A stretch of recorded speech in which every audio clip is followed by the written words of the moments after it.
복음과 진리를 전하는 방송 KBS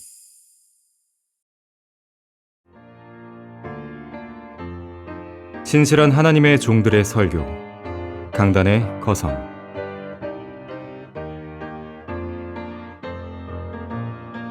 이 시간엔 마땅히 가야 할 길에서 벗어난 아브라함을 통해 교훈을 얻고자 합니다.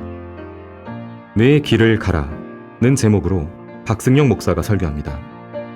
본문은 창세기 12장 10절에서 20절입니다. 내 길을 가라, 내 길을 가라는 제목으로 설교하겠습니다. 오늘날 현대인의 삶의 가장 큰 특징 중 하나는 속도입니다. 속도, 스피드죠. 성경은 우리가 살고 있는 이 마지막 때에 많은 사람이 이리저리 달릴 거라고 그랬죠. 병거들은 거리에서 사납게 달리며 번개같이 달릴 것이라고 예언합니다. 자동차의 발명이 없었다면 이러한 예언은 성취되지 않았을 것이에요. 인류는 20세기 본격적인 자동차 시대가 열리면서 지금까지 누리지 못했던 엄청난 속도, 엄청난 스피드를 경험하게 되었습니다. 속도를 요구하는 산업화 시대 역시나 자동차의 발명이 없었다면 도래하지 않았을 것이에요. 오늘날 사람들은 반경 1600km 내에 있는 어떤 장소라도 자동차를 타고 단 하루 만에 여행할 수 있게 되었습니다. 속도가 느리면 치열한 생존 경쟁에서 낙오하기 쉽죠. 가장 먼저 일어나고 가장 빨리 달리는 자만이 먹잇감을 독식하는 시대입니다. 전략을 실행하고 아이디어를 짜내고 상품을 개발하고 인재를 확보하는 일에 있어서 경쟁자보다 한 발 더 빨리 움직이는 그런 기업만이 고객의 마음을 독차지하고 부와 재물을 많이 축적할 수 있는 거예요. 그런 시대입니다. 인터넷의 발명은 현대인들의 삶의 속도와 지식의 습득 속도를 배가시키고 있죠. 택배는 스피드 경쟁 업종입니다. 모 기업의 로켓 배송과 새벽 배송 시스템은 주부들의 마음을 사로잡고 있습니다.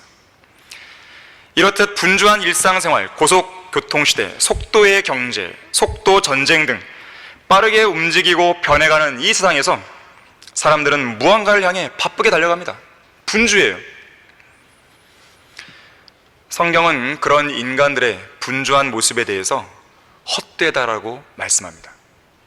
진실로 사람마다 헛된 그림자같이 걸어다니며 진실로 그들이 헛되이 분주하니 재물을 쌓으나 누가 그것을 가질지 알지 못하나이다 그랬습니다. 재물은 열심히 쌓는데 과연 무엇을 위해 재물을 쌓냐 이거예요. 무엇을 위해서? 노후 대책을 위해서? 자녀들을 위해서? 그러면 노후 대책만 잘 세우면 영원히 사는 건가요?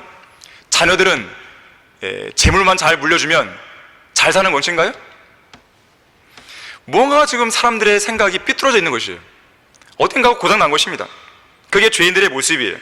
올바른 목적도 없고 참된 소망도 없이 헛되이 분주한 삶을 사는 것, 자, 이것이 구원받지 못한 모든 사람들의 인생살이입니다. 야고보는 우리의 인생이 잠깐 보이다가 사라지는 안개라 그랬어요. 욥은 뭐라고 그랬습니까?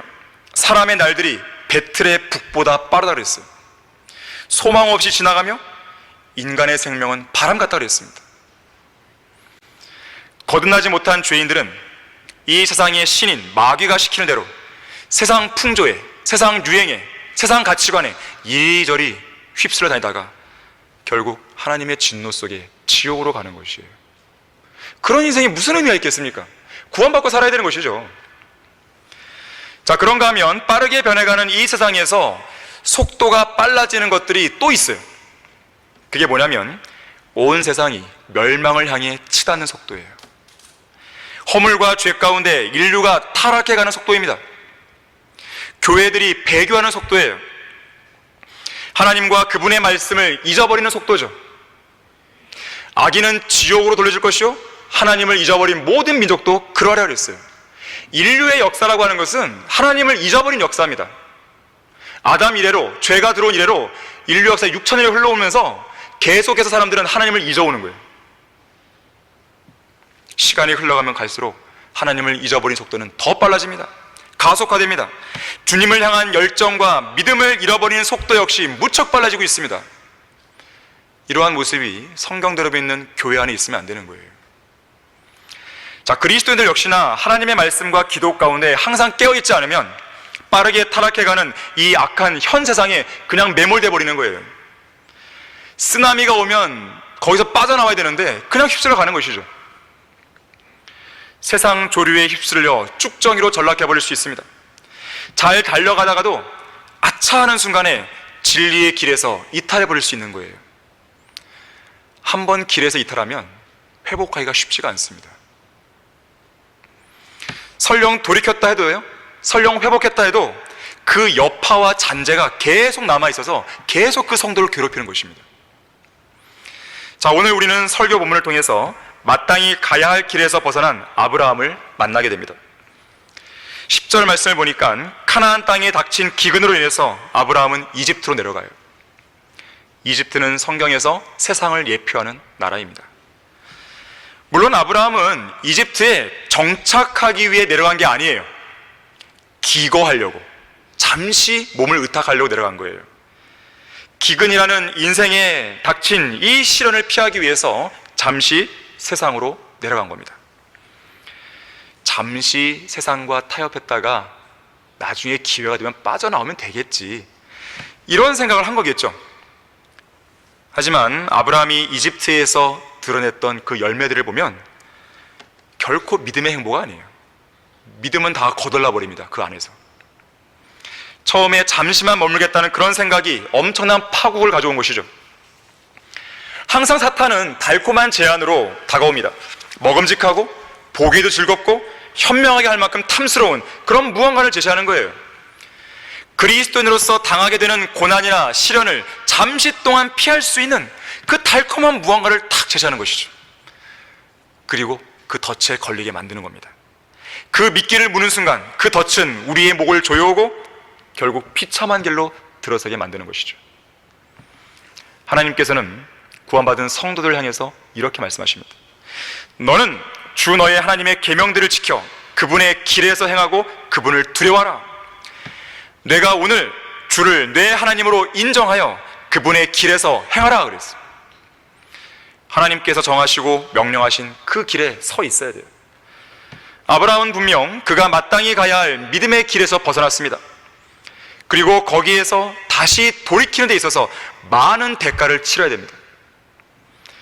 하나님께서 명령하신 그 길에서 벗어나면 반드시 엄청난 대가가 따르게 되어 있어요. 예수 그리스도를 구주로 믿고 구원받아서 영원한 생명의 길에 들어선 우리 모든 그리스도인은 저 영원한 하늘나라에 들어갈 때까지 마땅히 걸어야 할 길이 있어요. 이 길이 어떤 길입니까? 생명의 길이죠. 진리의 길이죠. 이 길은 의의 길입니다. 은혜의 길이고 이미 우리의 구주께서 지나가신 길이에요. 이 길은 순례자의 길이고 십자가의 길이고 그리고 고난의 길이지만 영광스러운 길입니다.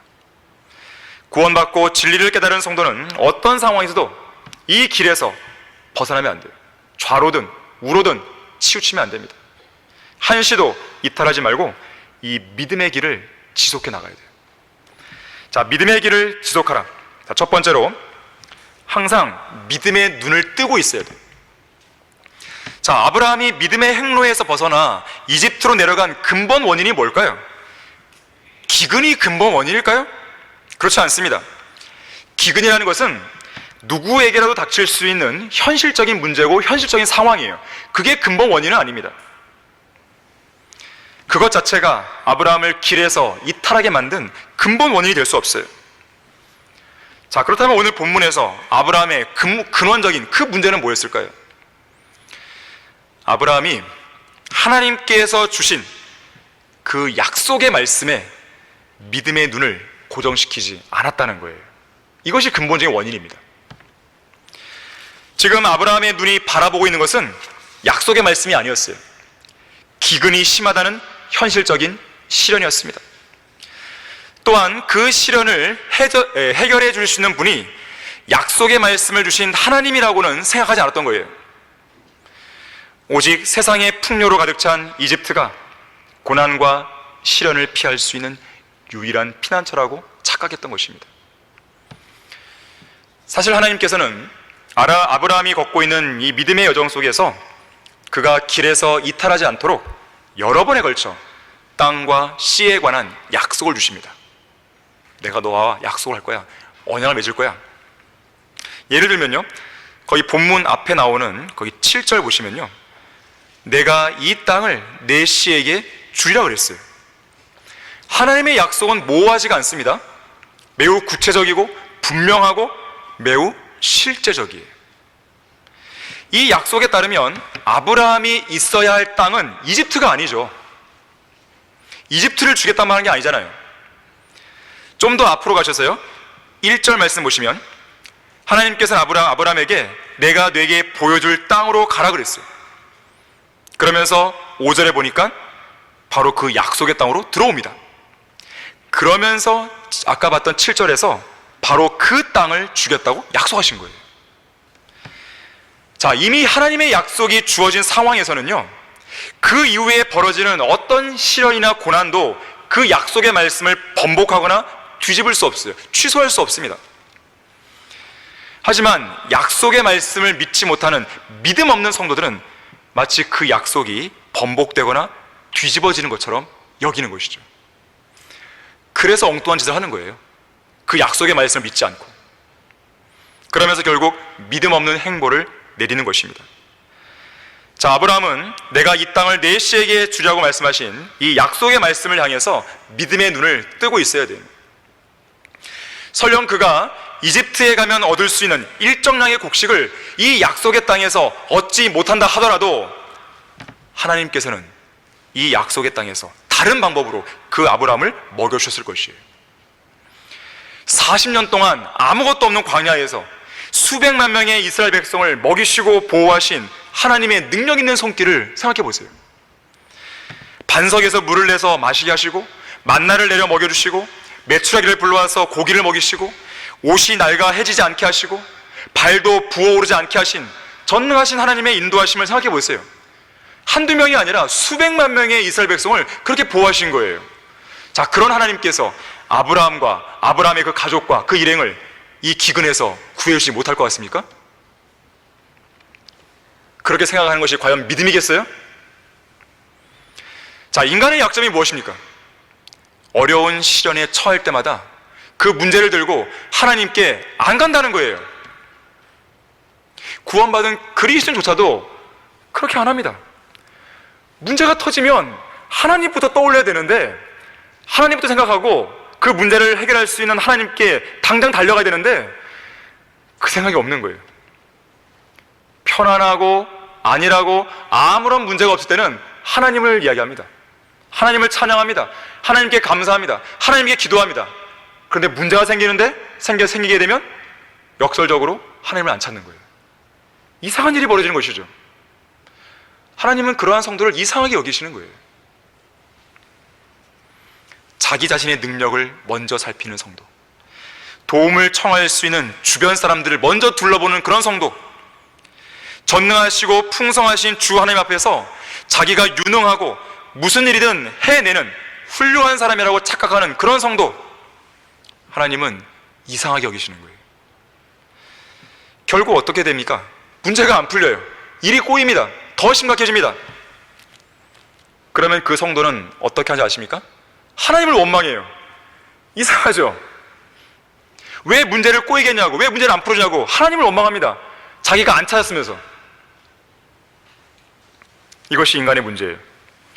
성경을 말씀합니다. 오 내 혼아, 어찌하여 내가 낙담하느냐, 어찌하여 내가 내 안에서 불안해하느냐, 너는 하나님을 바라라 그랬어요.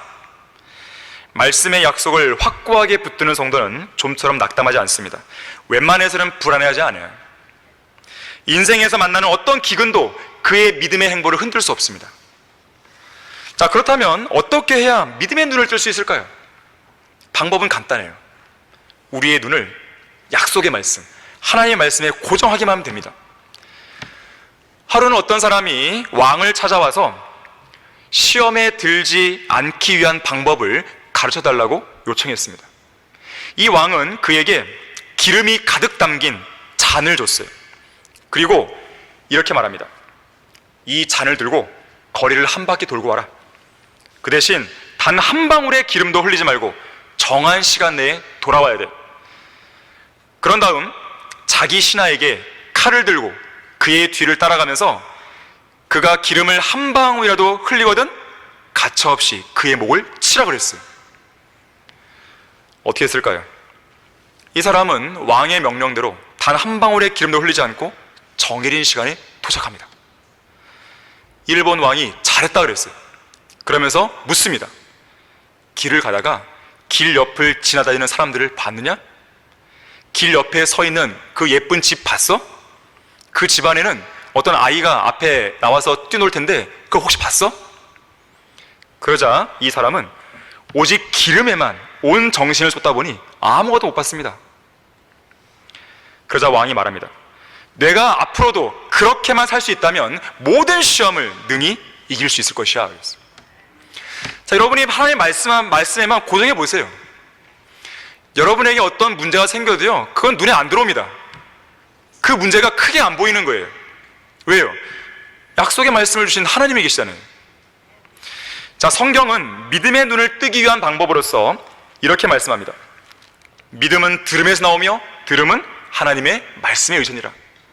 이게 무슨 말입니까? 자, 이것은 하나님의 말씀이 우리가 듣는 것, 들음의 원천이 된다는 뜻이에요. 그리고 그 듣는 것, 그 들음은 믿음의 근원이 된다는 것입니다. 다시 말하자면 들음은, 듣는 것은 믿음을 갖게 되는 동기가 돼요. 그리고 믿음을 자라게 하는 활력소가 됩니다. 자, 하나님의 말씀에 귀가 열려야 돼요. 왜 어떤 성도는 귀가 열리지 않을까요? 그것은 그만큼 그 성도의 귀가 하나님의 말씀을 많이 듣지 못한 거예요. 그 결과 하나님의 말씀을 많이 갖지 못하게 된 것이죠. 자, 우리가 하나님의 말씀을 귀로 많이 듣고 또 그렇게 함으로써 하나님의 말씀을 많이 갖게 되면 그만큼 우리의 귀는 하나님의 말씀을 향해 활짝 열리게 됩니다. 그렇게 되면 믿음이 자라나는 것이에요. 왜 우리가 성경을 많이 읽으라 그럴까요? 왜 우리가 설교나 강의를 많이 들으라 그럴까요? 다 이유가 있는 것이에요. 여러분의 그 귀에 계속 축적이 되는 거예요. 누적이 되는 거예요. 그렇게 되면요, 성경 말씀이 눈에 들어오고요, 이 말씀을 붙들 수 있는 믿음이 더 강력해집니다. 믿음이 약한 사람들은 뭐가 문제냐면 말씀을 안 읽기 때문에 그런 거예요. 말씀을 잘 안 듣기 때문에 그런 거예요. 그만큼 갖고 있는 말씀이 적은 거예요. 아주 단순한 데 이유가 있는 것입니다. 왜 설교가 졸리는지 아십니까? 그만큼 말씀이 없는 거예요, 귀에. 그만큼 듣고 믿음을 가질 말씀이 없기 때문에 계속 졸리는 거죠. 안 들어오는 거다, 이 설교가. 그러나 여러분들이 평상시에 말씀을 꾸준히 읽어보세요. 그러면 설교를 듣는 그 시간이 달라집니다. 완전히 달라집니다. 180도 달라지는 것이에요. 그때 여러분의 믿음이 자라나는 것이에요. 평상시에 하나님의 말씀에 여러분의 눈을 자주 성경에 노출시켜야 돼요. 고정시켜 보십시오. 하나님의 말씀에 여러분의 귀를 자주 노출시키고 고정시켜 보십시오. 그러면 여러분은 자연스럽게 귀가 열리고 믿음의 눈이 띄어지는 것이에요. 자, 몸의 빛은 눈이라고 했잖아요. 눈이 순전하면 온 몸이 빛으로 가득 차요. 하지만 눈이 약하면 온 몸은 어둠으로 가득 찹니다. 우리의 눈을 순전하게 하려면 순수한 말씀의 빛 아래에 고정시켜야 돼요. 그렇게 하면 우리의 온 몸을 빛으로 가득 채울 수 있습니다. 여러분의 마음속 생각이 어둡습니까? 혼미합니까? 하나님의 말씀에 여러분의 눈을 고정시켜 보세요. 그러한 혼미함은 일거에 사라지는 것이에요. 눈을 말씀의 빛으로 가득 채우면 빛이신 하나님의 능력과 말씀의 빛 가운데서 하나님이 성도들에게 주시는 위대한 약속들이 하나씩 하나씩 보이게 됩니다. 그 말씀을 붙들게 되면 소망이 생기는 것이죠. 소망이 생기면 자신감이 생기는 것이죠. 담대하게 되는 것입니다. 담대함이 생기면 죄인들에게 나가서 복음을 전하는 거예요. 여러분의 눈은 어디를 보고 있는 것입니까? 우리의 눈이 지금 어디를 보고 있는가 하는 것은 우리의 믿음의 여정에서 매우 중요한 문제예요. 많은 사람들의 눈이 스크린에 집중되어 있어요. 스크린, TV, 영화, 드라마, 컴퓨터, 스마트폰. 자, 이런 것들에 집중되어 있다 보니까 그 영상들을 통해서 순간적으로 일어나는 죄의 충동을 억제하지 못하고 죄를 짓는 거예요. 말씀을 계속 보고 있는데 죄를 짓겠습니까? 그건 말이 안 되잖아요. 여러분의 눈이 계속해서 세상을 향해 있다 보니까 계속 죄를 짓는 거예요. 여러분들이 세상에 연루되어 있으면, 더 많이 연루되어 있다면 더 많이 성경에다가 눈을 고정시켜야 됩니다. 믿음의 눈을 뜨고 있는 사람은 멀리 있는 것을 보게 돼요. 자기 눈앞에 닥친 기근을 안 봅니다. 하나님께서 제공하시는 피난처를 보지 세상을 예표하는 이집트의 피난처를 보는 게 아니에요. 하지만 그 눈이 악해져 버린 사람들은, 믿음의 눈을 뜨지 못하는 사람들은 눈이 멀고 멀리 볼 수가 없습니다. 심지어 자신이 옛 죄들에서 깨끗하게 된 것조차 잊어버리는 거예요. 그래서 그런 자들은 늘 구원의 확신이 흔들려요. 죽은 뒤에 자기가 어디로 가는지 확신이 없습니다. 죽음이 두렵습니다. 그들의 눈앞에는 시련과 시험, 그리고 유혹만이 아른거리는 것이죠. 결국 눈앞에 있는 그 죄의 미끼를 덥석 물어버린 것이죠. 죄의 삭은 사망이라는 말씀을 알면서도, 죄를 지으면 죽음의 심판이 당해서 알면서도 그들은 그 말씀에 대한 견고한 믿음이 없어서 죄의 미끼를 물고 마는 거예요. 이 세상 어떤 물고기도 내가 저 미끼를 물면 나는 바로 횟감이야, 이렇게 생각하며 미끼를 무는 물고기는 없어요. 나는 바로 매운탕 끓여야 될 것이야, 이렇게 생각하며 미끼를 무는 물고기도 없습니다. 그 미끼를 물면 이후에 어떤 대가를 치르게 될지를 생각하며 미끼를 무는 그런 물고기는 없어요. 그래서 오늘도, 지금 이 순간도 그러한 죄의 미끼가 인간이 살고 있는 물속으로 계속 드리워지고 있는 거예요. 눈멀고 멀리 볼 수 없는 육신적인 그리스도인들 향해서 죄의 미끼가 드리워지고 있습니다. 눈이 약하고 어두워진 그리스도인들 향해서 미끼가 계속 드리워지고 있는 것이에요. 눈에 계속 아른거리는 것이요. 그 미끼를 입에 무는 순간 믿음의 길에서 벗어나 이집트로 내려가게 되고, 결국 그동안 지속해왔던 믿음의 행보는 중단되고 마는 것입니다.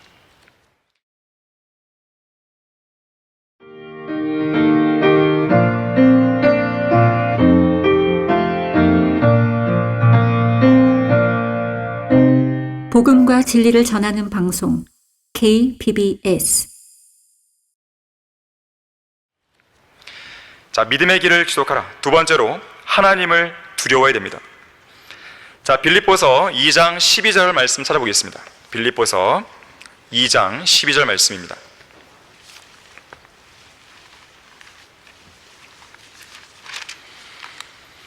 자, 2장 12절 보시면, 그러므로 나의 사랑하는 자들아, 너희가 항상 복종했던 것처럼 내가 있을 때뿐만 아니라 내가 없는 지금도 더욱더 두려움과 떨림으로 너희 구원을 온전히 이루라 그랬어요.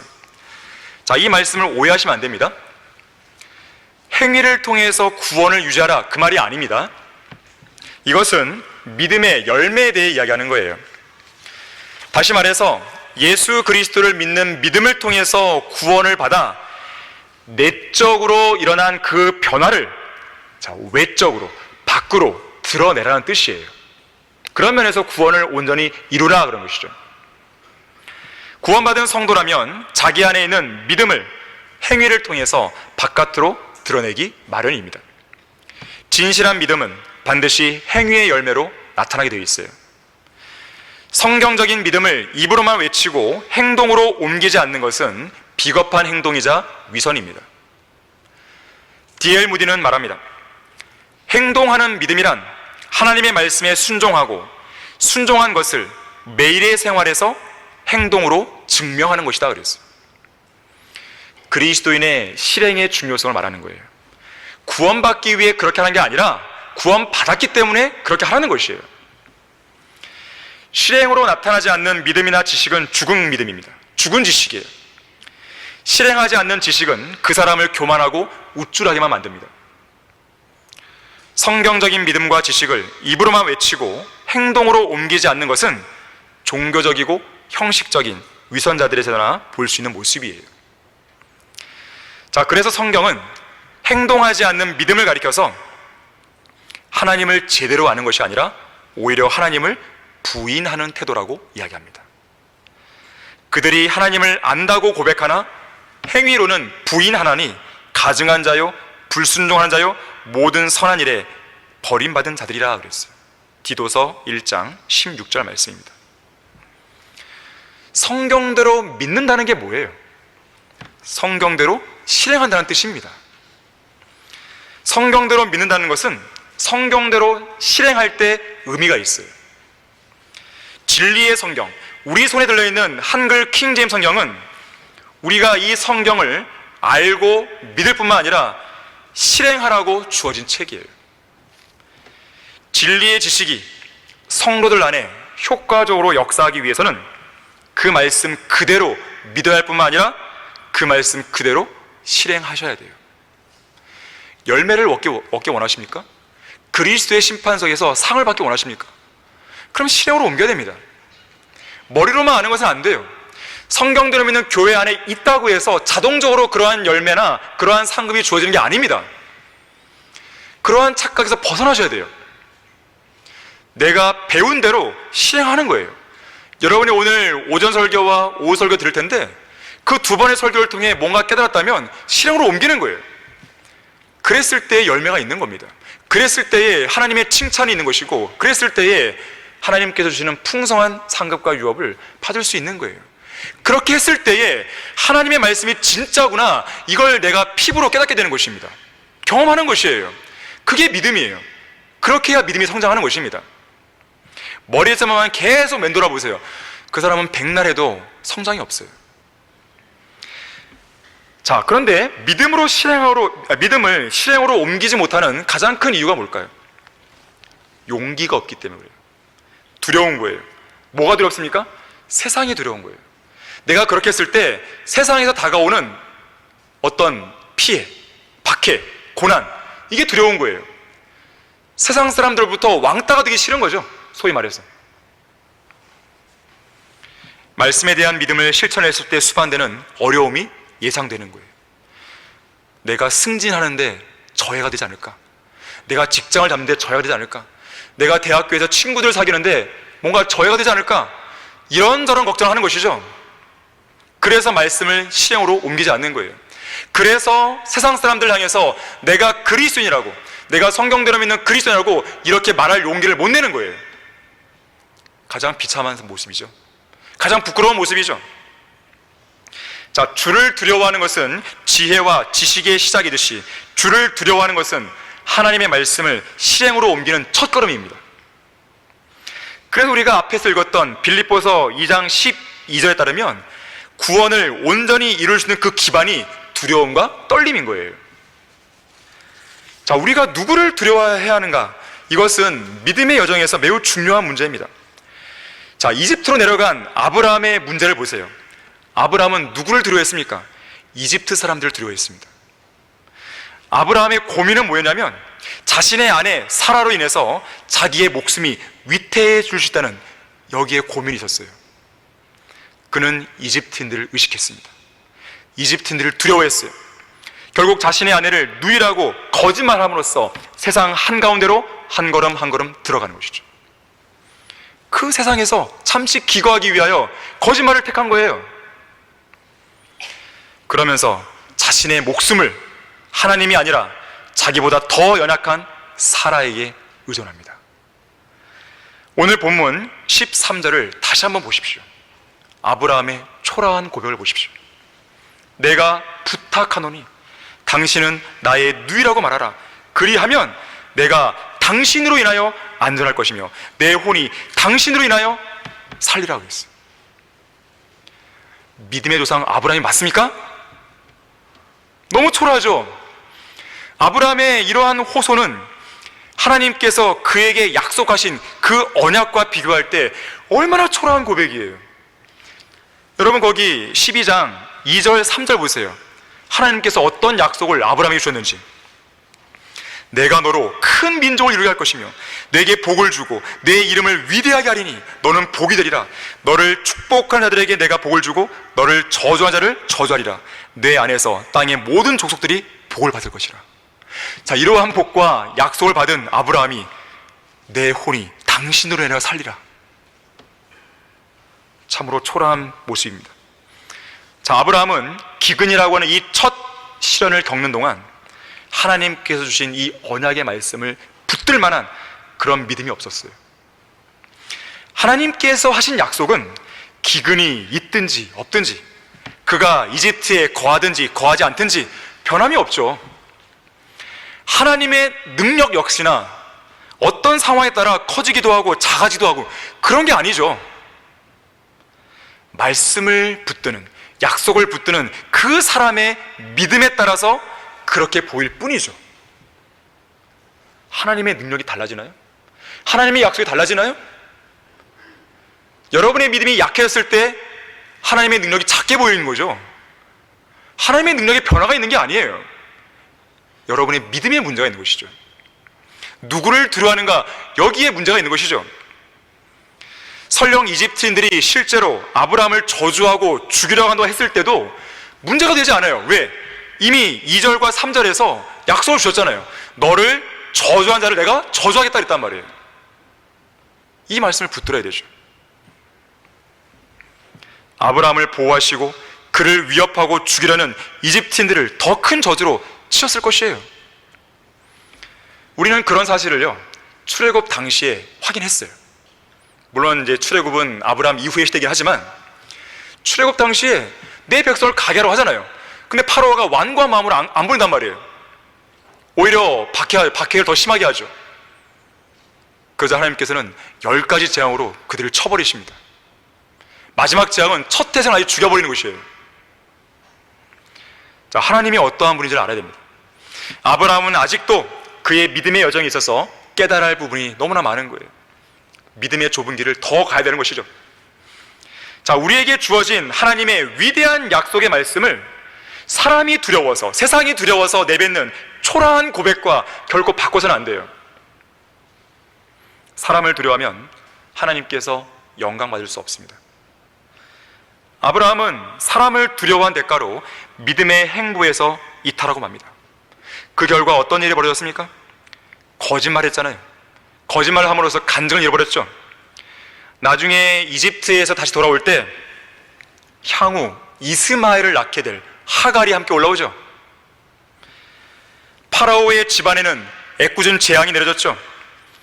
무엇보다도 하나님의 위대한 약속을 한없이 초라하게 만들었죠. 복을 받은 사람으로서 부끄러움과 수치 등 육신적인 열매만 남겼죠. 이집트로 간 여정은요, 좋은 게 아무것도 없는 거예요. F학점.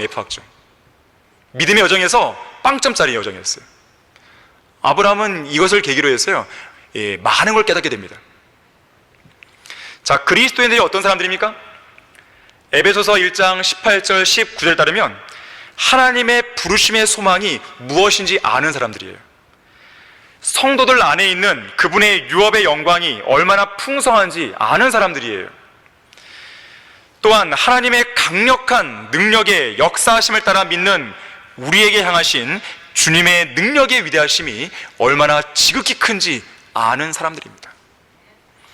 이러한 사실을 안다면 하나님의 말씀의 약속을 초라하게 만들어서는 안 되죠.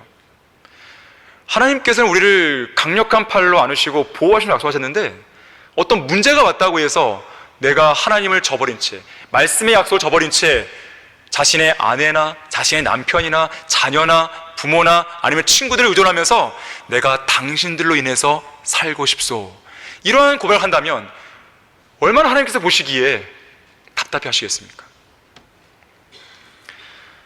또한 하나님을 두려워하지 않으면요, 진리의 말씀을 말하는 것을 주저하게 됩니다. 어떤 진실을 말하는 것을 주저하게 돼요.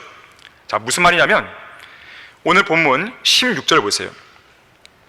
파라오가 그녀 때문에 아브라함을 잘 대접하니 아브라함이 양과 소와 수나기와 남종들과 여종들과 암나기와 낙타들을 얻었더라. 자, 파라오가 아브라함을 잘 대접했어요. 자, 그런데 잘 대접한 이유를 보니까 뭐 때문에요? 그녀 때문에. 자, 왜 그녀 때문일까요? 아브라함이 파라오에게 자신의 아내인 사라와 연관해서요, 어떤 진실과 진리를 말했기 때문일까요? 그게 아닙니다. 아브라함이 이 여인은 내 아내입니다, 이렇게 진실을 말했으니까 파라오가 그녀 때문에 아브라함을 잘 대접한 겁니까? 그게 아니죠. 오히려 아름다운 여인을, 오직 아름다운 여인을 얻기 위한 욕망에만 가득 찬 한 인간 왕의 마음에 아주 적합한 말을 해 주었기 때문에 그래요. 그게 뭐예요? 이 여인은 내 누이입니다. 세상 사람들은요, 정중한 말과 그럴듯한 언변을 좋아합니다. 나쁜 말이나 악한 말도 아니고요, 진리 비슷한 그럴듯한 말을 좋아해요. 그런 말을 하면 그들로부터 핍박도, 왕따도, 조롱도, 비웃음도, 핀잔도 면할 수 있습니다. 하지만 하나님께서 보시기에는 정말 부끄러운 일이죠. 물론 창세기 20장 12절에 따르면 사라는 아브라함의 이복 누이였어요. 이복 누이였어요. 배가 다른. 누이라는 말이 전혀 틀린 말은 아니었습니다. 하지만 그렇다고 해서 그것을 온전한 진리라고 말할 수는 없어요. 우리는 이것을 반쪽 진리라고 해요. 반쪽 진리는 진리가 아닙니다. 반쪽 진실은 이미 거짓말이에요. 반쪽 진리는 세상과 타협하기 위해서 죄가 아니면서 즐길 수 있는 것들만 살아다니는 육신적인 그리스도인들이 만들어낸 슬로건입니다. 반쪽 진리는 하나님을 두려워하지 않는 자들이 만들어낸 아주 그럴듯한 거짓말이에요. 아브라함은 자신이 고안해낸 이 반쪽 진리가 파라오도 기쁘게 하고 하나님도 동시에 기쁘게 했을 것이라고 착각했을지 몰라요. 이런 식으로 기쁘시게 해드린 대가로 하나님께서 파라오를 통해 이렇게 물질적인 복을 주시는구나, 이런 생각을 했을지 모릅니다. 하지만 하나님은 그의 행위의 열매를 기뻐하지 않았습니다. 결코 그의 죄를 간과하지도 않았습니다. 결국 파라오와 그의 집에 재앙을 내리셨고, 그리고 아브라함은 이방인 왕 파라오 앞에서 그야말로 부끄러움을 당하게 되는 것이죠. 자, 믿음의 길을 지속하라. 마지막 세 번째로 하나님께서는 내 길을 지속하라고 말씀하십니다. 하나님께서는 아브라함이 비록 그 길에서 이탈하여 이집트로 내려왔지만 다시 정상적인 믿음의 궤도에 들어서서 그러한 믿음의 길을 지속하기를 원하셨습니다. 자, 그런데 그것을요, 이방인의 왕의 입을 통해 말씀하시는 거예요. 얼마나 부끄러워요. 본문 19절 보세요. 어찌하여 너는 그녀는 나의 누이라고 말했느냐? 그러므로 내가 그녀를 내 아내로 삼을 뻔하였도다. 그러므로 이제 내 아내를 보라. 그녀를 데리고 내 길을 가라. 자, 우리는 앞선 16절에서 파라오가 아브라함을 아주 잘 대접해주는 장면을 봤습니다. 그 이유는 그가 거짓말했기 때문이라고 말씀을 드렸어요. 세상 사람들의 호감을 사기 위한 방법으로 거짓말보다 더 좋은 도구는 없어요. 위선을 부리는 것보다 더 좋은 방법은 없는 것입니다. 하지만 자신이 그리스도인임을 감추고 세상 사람들의 비위를 맞추는 것이야말로 하나님께서 가증하게 여기시는 일이에요. 결국 파라오는 19절에서 사라를 자신의 아내로 취하려고까지 했던 것이죠. 큰일 날 뻔한 것입니다. 다시 말하자면 아브라함은 그의 거짓말로 인해서 가정이 파탄날 지경까지 몰리고 있는 거예요. 이제는 절대적인 힘을 가진 누군가의 도움이 없이는 아브라함이 빠져나올 수 있는 방법이 전혀 없는 것이죠. 이 악화일로의 순간에 하나님께서는 기적적으로 개입하십니다. 아브라함을 통해 위대한 민족을 세우시고 또 이 땅에 위대한 왕국을 세울 계획을 하고 계신 하나님께서는 아브라함이 이 자리에서 완전히 주저앉도록 내버려 두지 않으신 거예요. 자, 그래서 이 일로 인해 하나님께서는 17절에서 파라오의 집에 큰 역병들로 재앙을 내리셨습니다. 하나님께서는 씨의 혼잡을 원치 않았어요.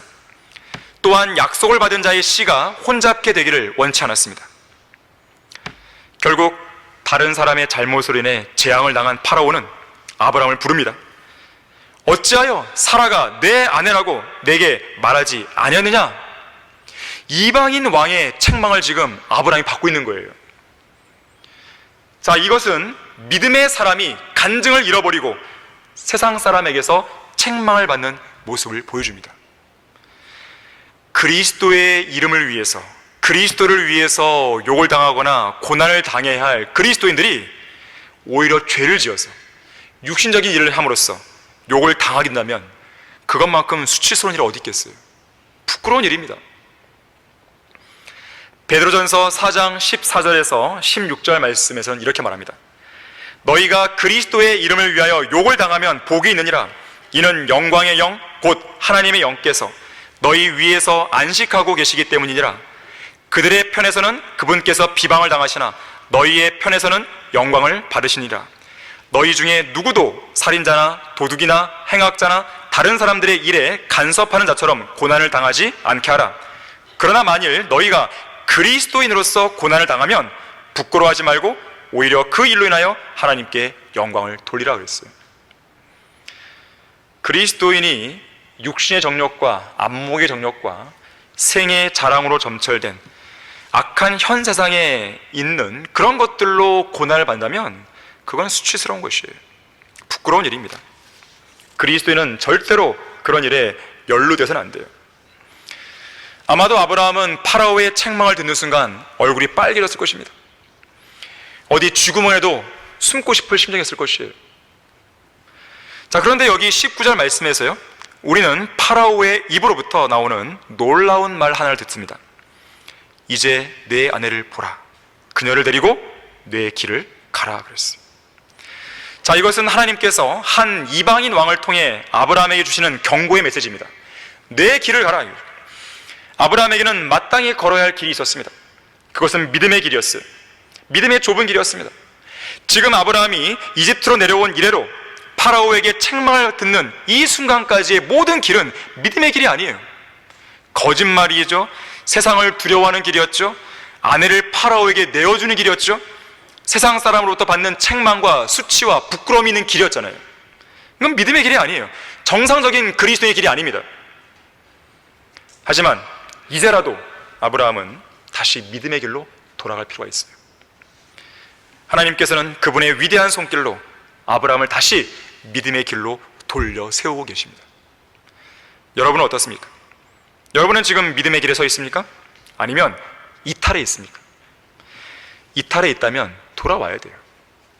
마땅히 달려야 할 길을 달릴 수 있도록 정상적인 레인으로 돌아와야 됩니다. 아브라함이 가야 할 길, 그가 이탈하지 말아야 할 길은 매우 분명했어요.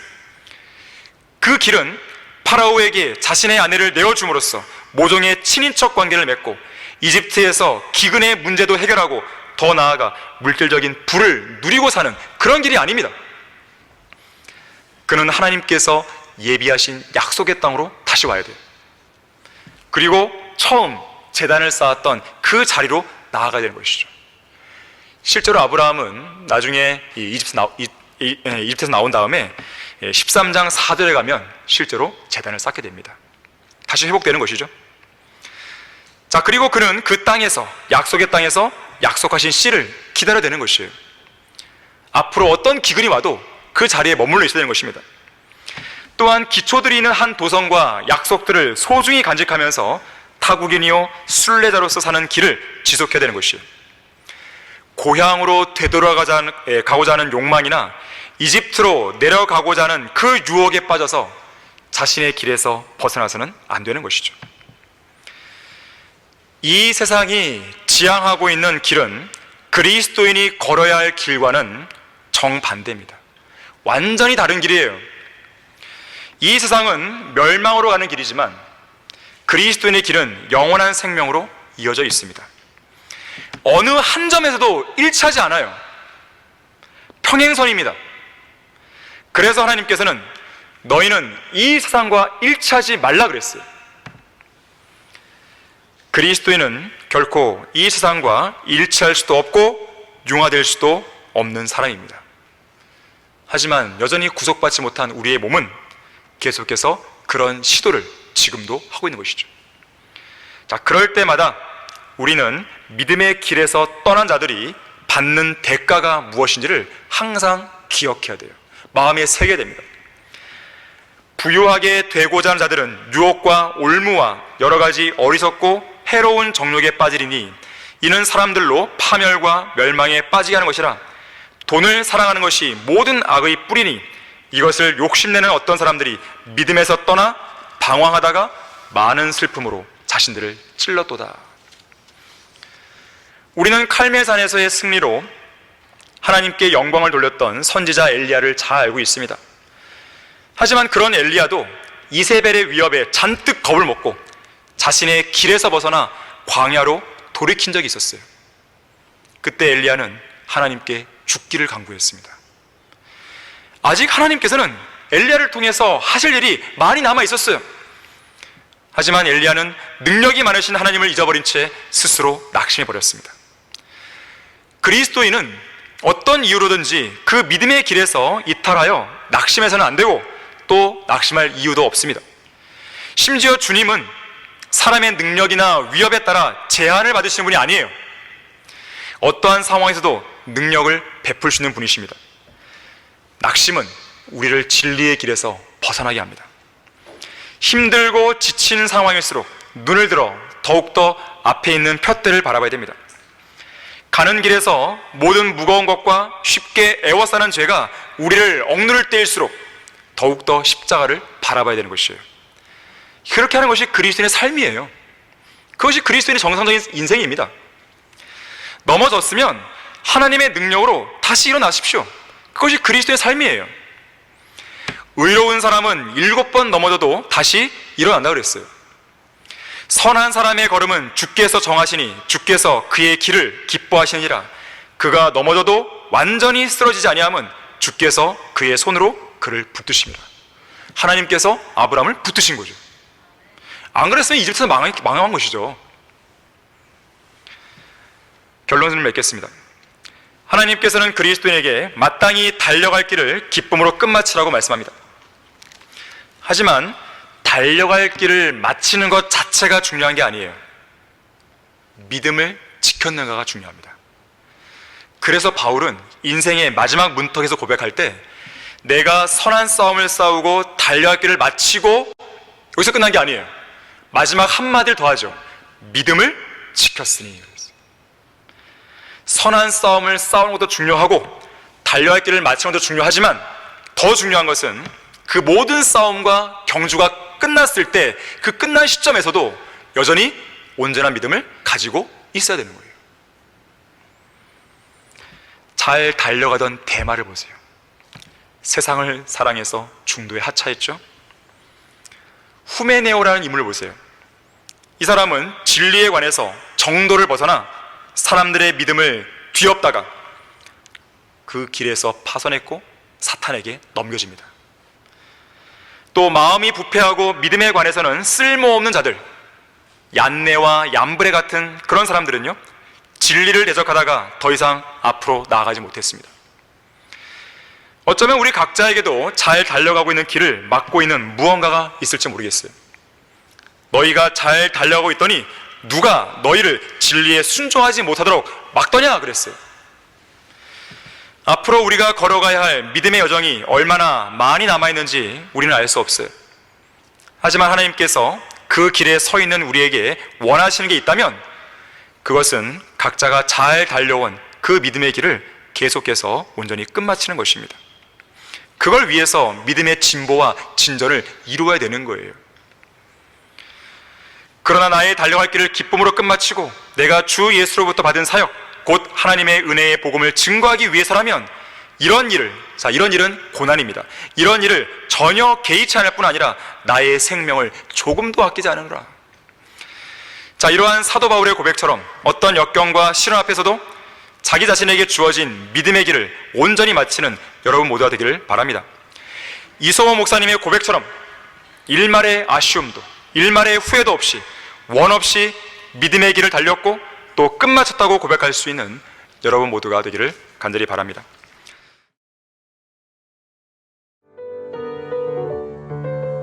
이상 강단의 거성을 마치겠습니다.